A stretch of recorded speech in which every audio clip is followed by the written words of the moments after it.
So in previous video we studied the basics of client server architecture and how the client side rendering happens. Also we understood the server side rendering, and we got to know why server side rendering will become faster by reducing the number of calls. So this is a typical the client server interaction. um, when This is about the previous video. I just wanted to have a brief about previous video before moving on to the implementation part of server side rendering. So when a client sends a request, it will goes to the client part of your web application, and the response will be in HTML, and then another request will goes from client to download the bundle.js, and then when the bundle.js is loaded, another request will goes to your server part, that is your backend part, to get the actual data. So this is typical client side rendering. And when it is a server side rendering, uh, just for one request the API will be called here itself, and the final response, which has everything, that is HTML, bundle and data, all together in one response, you will get it. So this is a typical server side rendering. So we understood this basics of server side rendering in previous video. Today in this class I am planning to cover the implementation part of server side rendering using a react-ssr material UI library, using react 16 version, and material UI library,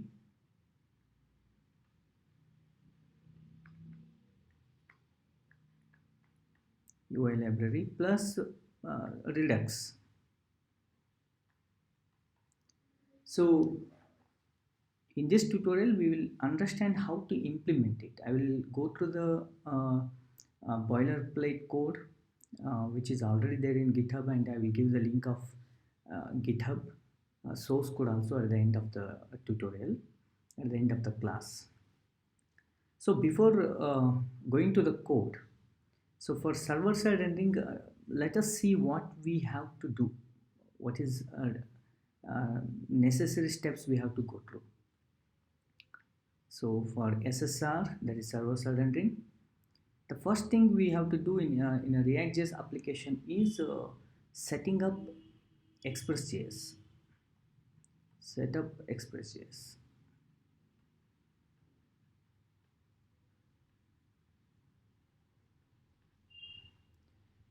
So for your client application also, you supposed to set up expressjs. Typically when we create a React application using create react app command, that won't come with expressjs by default. Usually a React application will make use of React script, start script for starting the React application. But expressjs is what we need for server side rendering. So for that we have to configure it explicitly. So this is required to handle all the incoming requests. Okay, so that is one important thing we have to do. And then we need to define a method which will handle the request. So we usually call it as request handler.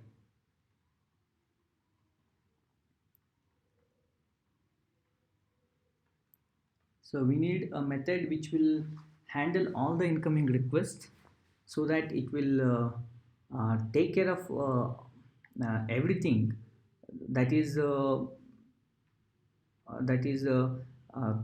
creating the final HTML, and uh, getting the data from server, and then uh, finally iterate the data and then create the final HTML and send it to client. So all those things we have to handle it in request handler. And then we have to configure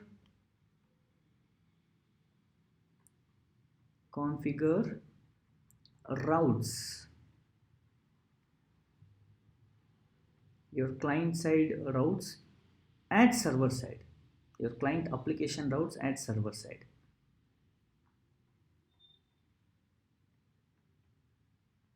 Okay, that is another important thing we have to do. And then we have to create redux store, create a redux store,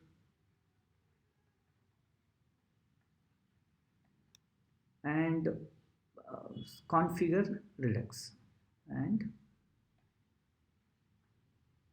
sorry, so and configure the redux.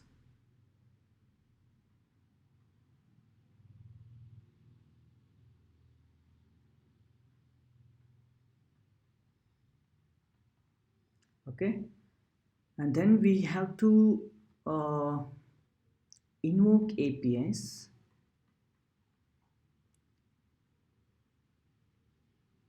invoke APIs,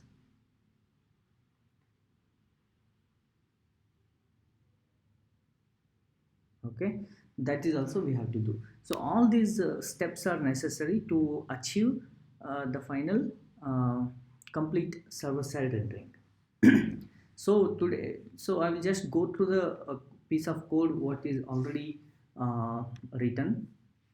uh, I have a boilerplate code. I will just go through it and I will explain each bits of it so that you will understand uh, which step is handled in which particular piece of code. And at the end, I will provide you a link, and also the link is given in the description of this video. You can go through the detailed article, and then download the source code. So this is a boilerplate code developed, and as you can see, there's a source folder, and inside there's a client folder, and there's app.js, index.js, typical React application.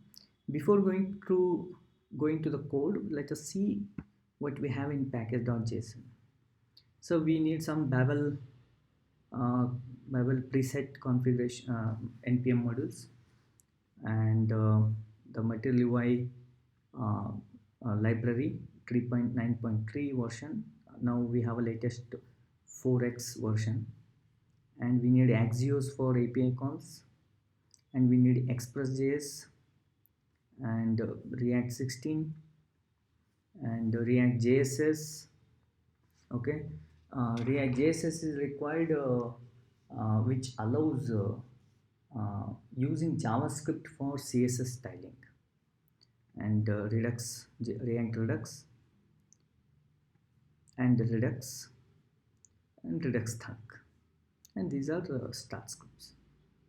As you see, the start script is not React script start anymore.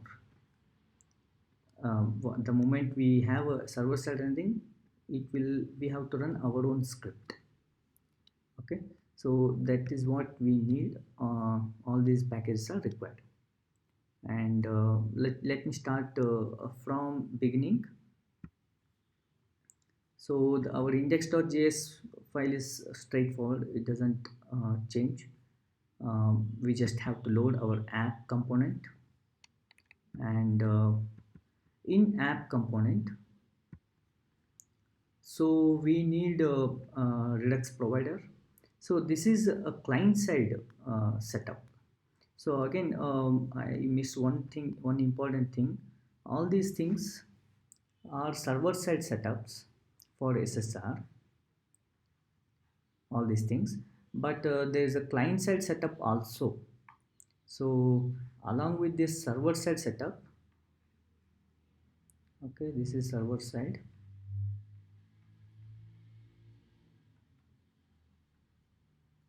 Okay, client side also we need redux setup and routes configuration. All those things are required as is, as a typical for any typical react application.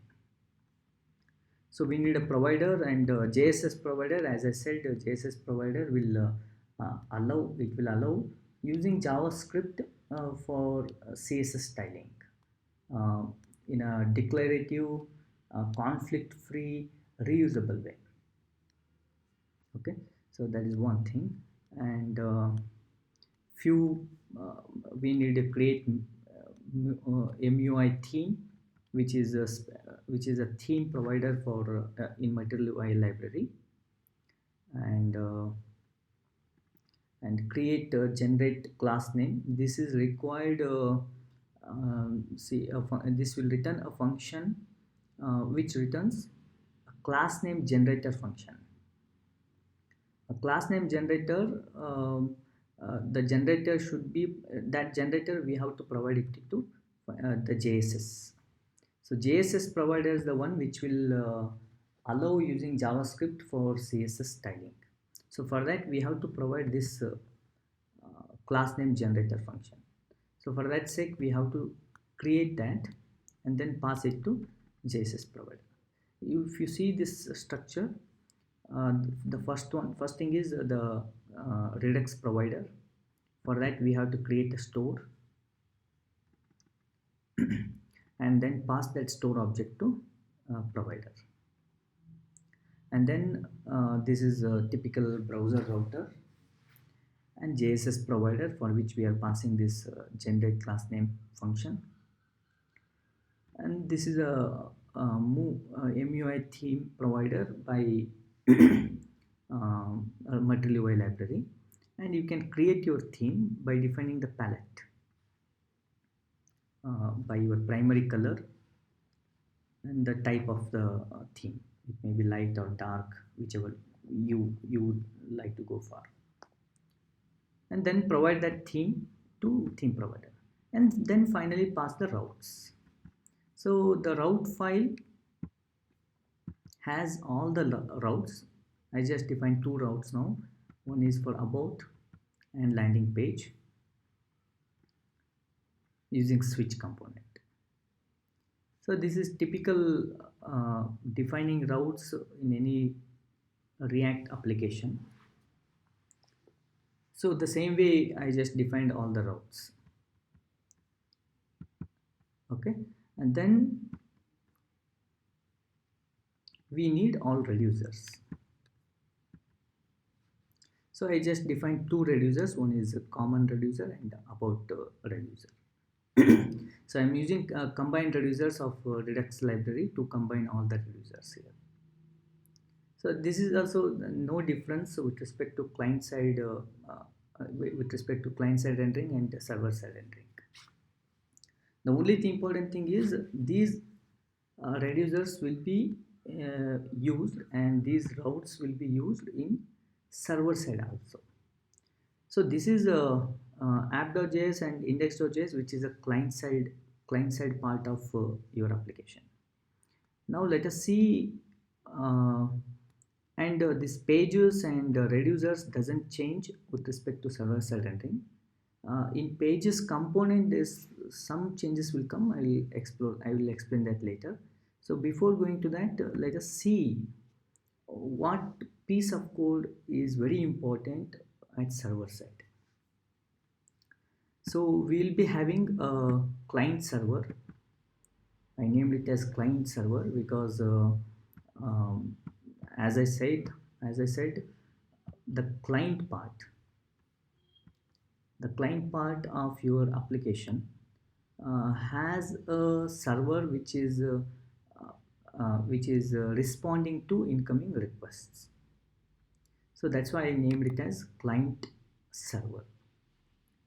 So in client server, we first have to import expressjs and the request handler, which is required to handle the incoming requests.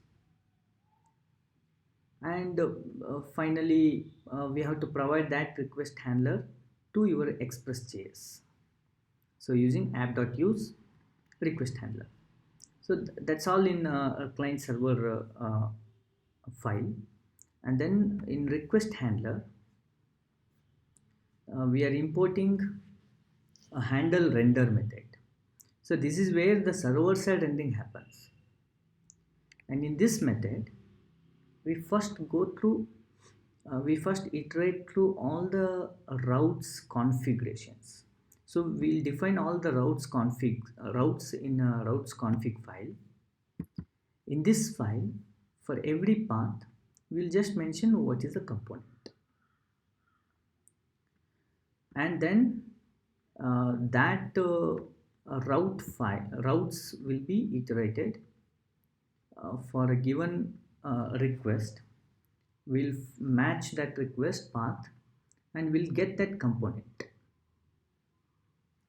Once we get that component, which is defined in routes config file, okay, so we'll we'll see in that component whether any API call is required, because for server side rendering, it is not mandatory that all the components will have an API call. Some components will show some static data. So first we have to check whether is there any API call for this component. That we are doing by checking one common method, fetch data, whether this fetch data method is defined in that particular component. So for any component if which has a API call, it has to define a method and assign that method, which is action method, assign that action method to fetch data. See, this is a class method, class variable. So we are setting fetch about data method here. This function pointer is assigned to fetch data, and this is the action method.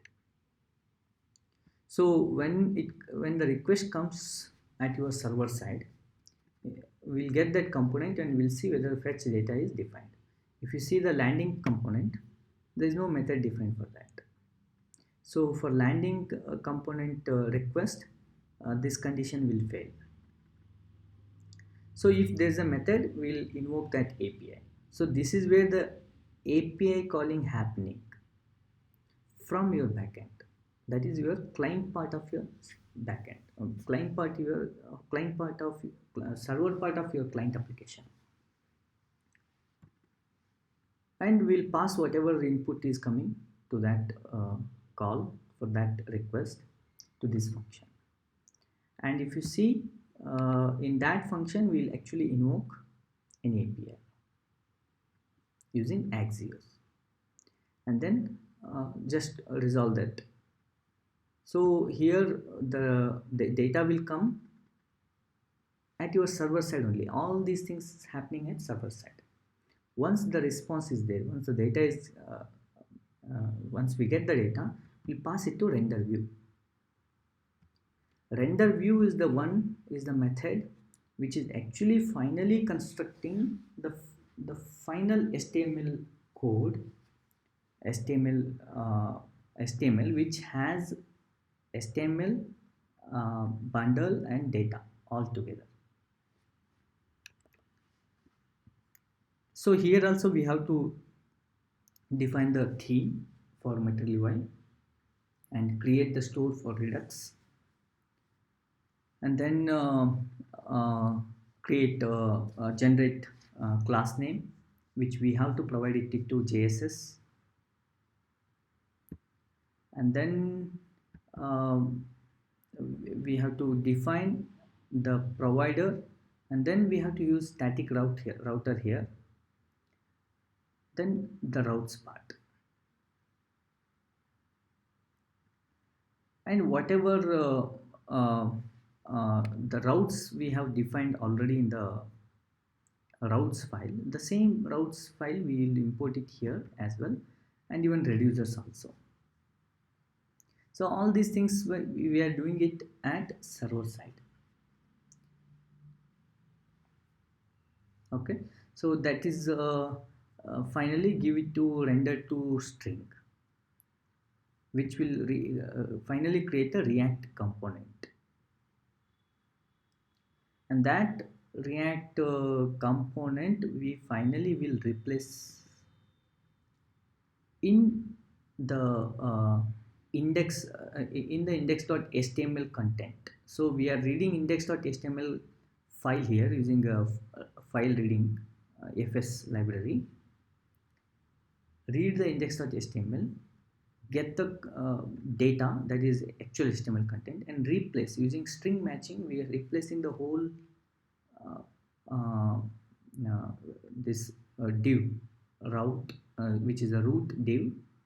Replace this root div by root div along with react component, and set the initial data. Set the initial data to initial state. The initial state is the global variable kept it in window object. So initial data is the one which has the actual the store data, and this data will be we'll get it in a index.html when it is rendered on the client side. So this is all about this is what we are doing. This is how we are achieving the server side rendering in React application using Material library. So the whole mm, piece of code and with explanation is already there. I will provide the link in description of this video, and one can download the code, which is a boilerplate code. Maybe that code is a little bit outdated because Material UI library has a latest version 4x, but this particular video is made with Material UI library 3x 3.9. Okay, so I hope this is very useful, and which has all the steps required for achieving server-side rendering. Thank you.